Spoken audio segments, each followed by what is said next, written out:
Christophe nous a rejoint pour nous parler culture d'automne. Et oui, c'est un événement qu'il ne faut pas manquer, c'est à Saint-Vincent-d'Olargues. Avant de commencer, où se situe Saint-Vincent-d'Olargues? Alors, Saint-Vincent-de-Largue, c'est un petit hameau au cœur des montagnes du Haut-Languedoc, tout juste au-dessus du village d'Olargues, voilà, dans le nord du département de l'Hérault. Et alors, président de l'association Culture Loisirs Vincentinois. Pas facile à Oui, dire, Vincentinois.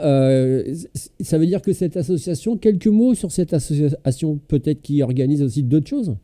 oui, c'est une association qui, tout au long de l'année, essaye de créer des petits événements à la fois culturels et associatifs pour réunir un petit peu les habitants du village. C'est un village qui est réparti sur 12 petits hameaux de montagne, donc ça nous permet de créer des moments de convivialité. Ouvert aussi à, bien sûr à toute personne de l'extérieur, des petits concerts, des petits repas partagés, des petits moments de théâtre, diverses choses. Voilà. Alors, Cure d'automne, c'est la troisième saison, c'est ça? Oui, c'est la troisième saison, c'est la troisième fois que nous animons cet événement. Alors, moi, j'ai pas eu de chance, hein, j'ai fait quelques recherches et je suis tombé donc sur Cure d'automne, la saison 3, et il y a marqué programmation en cours. Alors là, je vais Ah, découvrir la programmation en cours. alors, À quoi faut-il s'attendre lorsqu'on va venir justement à cette culture d'automne? alors, on peut venir à Saint-Vincent dès le matin, à partir de 10 heures du matin.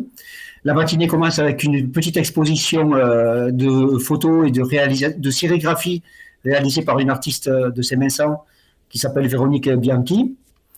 La matinée se poursuit avec un atelier de création et d'initiation à la poésie, notamment au haïku, avec une artiste aussi également de chez nous qui est Marik Hazard. Voilà pour la matinée. Ensuite, dans l'après-midi, vers 14h30, on a une restitution justement de la production de ces ateliers.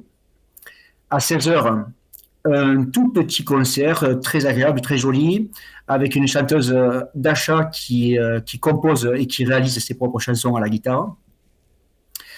La soirée se terminera par un très très beau spectacle nocturne et qui va se passer à l'extérieur. Alors là, c'est un petit peu risqué. Parce C'est ce que que j'allais dire.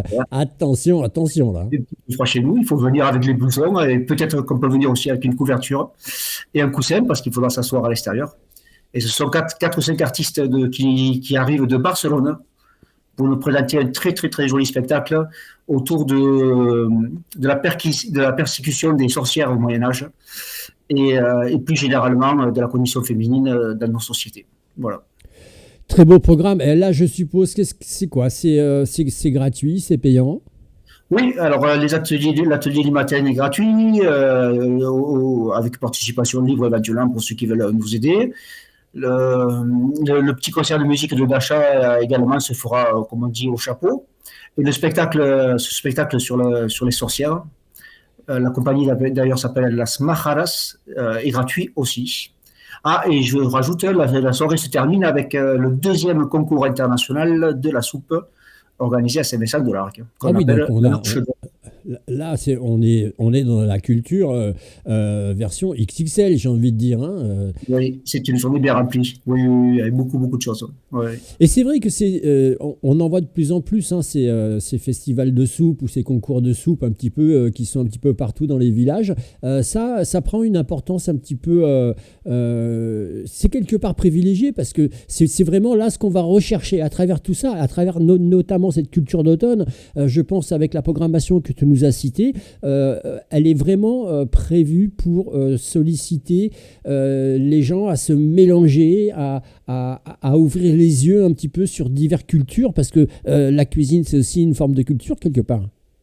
Exactement, oui, oui, oui. Notre objectif, c'est toujours de proposer une ouverture, avec des choses, si possible, qui sortent de l'ordinaire, qui soient originales, et en même temps, de façon très conviviale, des moments presque intimes. Ce concours de soupe, il réunit des gens dans une certaine intimité, puisque ce sont les habitants du village qui vont proposer leur propre soupe Pardon. avec leurs propres recettes. Et c'est des moments de discussion qui sont très, très sympathiques et qui permettent à tout le monde de se rencontrer. Voilà. Et alors, pour réaliser cette manifestation, vous avez des aides, la mairie, le département, il y a des organismes qui vous prêtent main forte parce qu'on sait que c'est compliqué des fois de réaliser les événements. C'est toujours compliqué d'organiser des événements culturels, c'est tout le temps, mais on est bien entouré. On a une mairie à Saint-Vincent-de-Largue qui nous aide beaucoup, qui nous soutient tout le temps dans nos actions, soit nous prêtant des choses, des salles, enfin diverses choses. On a aussi une petite subvention de la Comcom, qui est une administration qui gère des petites choses sur l'intercommunalité. Et après, on essaie de fonctionner avec nos propres fonds, puisque dans le courant de l'année, parfois, on organise des petits concerts ou des choses comme ça qui nous permettent d'avoir un petit peu de bénéfices pour après subventionner des choses qui nous coûtent un petit peu plus. Voilà. Et ça, on arrive à le faire fonctionner, même si c'est pas très facile, c'est vrai. Ouais, c'est ce que j'avais envie de dire. On doit rencontrer quand même quelques complications. Alors surtout actuellement, hein, j'ai envie de dire plus que d'habitude, hein, parce qu'on ne sait pas à quelle sauce on va être mangé au niveau du budget. Donc les municipalités aussi. Donc forcément, ça peut restreindre un petit peu. Justement, quel est le regard de l'association par rapport on sait qu'on a besoin de développement culturel quand même. C'est relativement important. La culture, c'est un divertissement. On y apprend, on y découvre plein de choses. Il faut quand même se battre encore aujourd'hui. Oui, la culture, on a tendance à dire que c'est important. Moi, je dis que c'est indispensable. L'humain a besoin de culture autant que de se nourrir. Et je crois que les choix politiques qui sont faits aujourd'hui sont à contresens de la réalité et des besoins.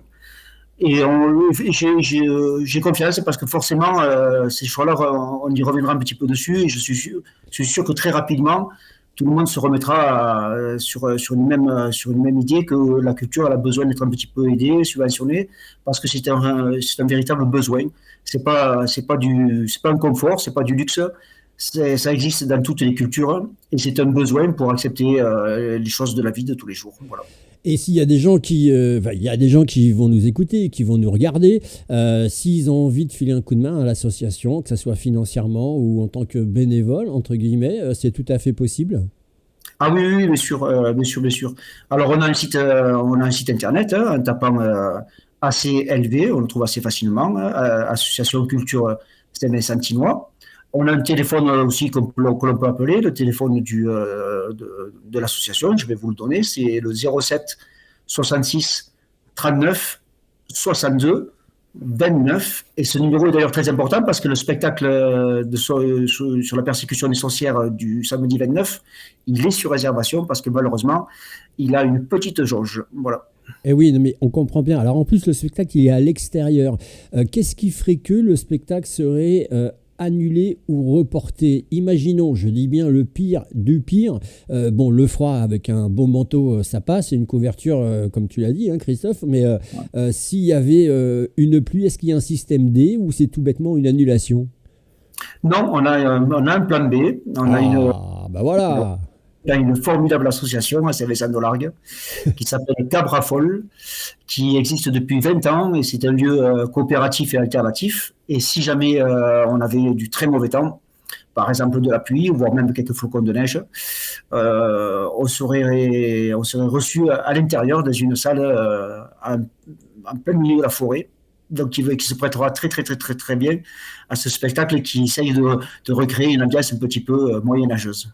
Et Saint-Vincent-de-Largue, c'est combien d'habitants pour se situer un petit peu par rapport à ça? Ouais, c'est tout petit, c'est 360 habitants répartis sur 12 hameaux. Donc ça nous Oui. fait 20-30 habitants par hameau. C'est absolument petit. Mais c'est fou à quel point il s'y passe des choses et à quel point le territoire est très, très, très, très, très joli. C'est pour ça, des fois, je dis aux gens, je dis, il est plus facile des fois de faire, lorsque vous faites un événement dans une grosse municipalité, on va dire, allez, Nîmes, Montpellier, là, la chose, elle est un peu plus facile en termes de visiteurs, parce que forcément, c'est une grosse commune. Mais quand vous avez des petits villages comme ça, et là, encore plus difficile, avec des hameaux, donc là, c'est un peu plus compliqué à mettre en route, mais que vous avez quand même, c'est la 3e édition, ça veut dire que ça a fonctionné.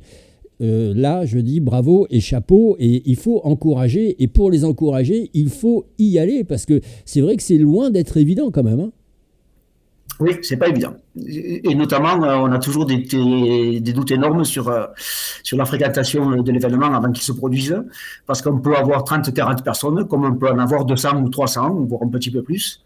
Il y a quelques années, sur Saint-Médard, on avait organisé une fête du pain autour d'un foyer, d'un four à pain qui avait été rénové, et on avait fait venir, tenez-vous bien, on a fait venir plus de 1000 personnes à l'espace d'un week-end. Ah oui, ça c'est beau. Dans des hameaux où l'accès en voiture est assez difficile, et où les places de parking sont très, très, très, très, très difficiles à trouver. Voilà. Eh oui, non mais ça c'est beau, non mais c'est ça la magie du réseau, c'est extraordinaire, c'est extraordinaire. En tout cas, on souhaite qu'il y ait 1000 personnes, ça serait bien. Combien il y avait? Est-ce que tu avais une idée un petit peu des autres éditions, combien il y avait de personnes? L'année dernière, c'est pour nous, alors ce sont des petits chiffres, mais pour nous c'était très joli. Pour la soirée, on a eu une centaine de participants pour le concours de soupe.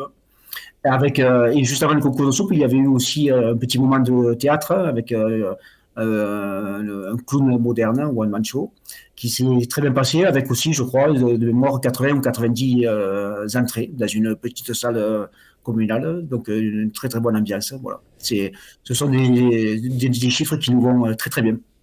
Culture d'automne, c'est le petit coup de cœur qu'on voulait vous partager. Et puis si vous allez à Saint-Vincent-de-Largue, n'hésitez pas, il y a un riche patrimoine avec des chapelles, avec des dolmens, il y a pas mal de choses à voir, n'hésitez surtout pas. Puis je vous rappelle que vous pouvez faire gagner un reportage à Christophe et à son association. Et pour cela, c'est très simple, vous voyez le chiffre en haut à droite qui vient de s'afficher en haut de l'écran, c'est le chiffre 3. Merci beaucoup Christophe. Merci à vous.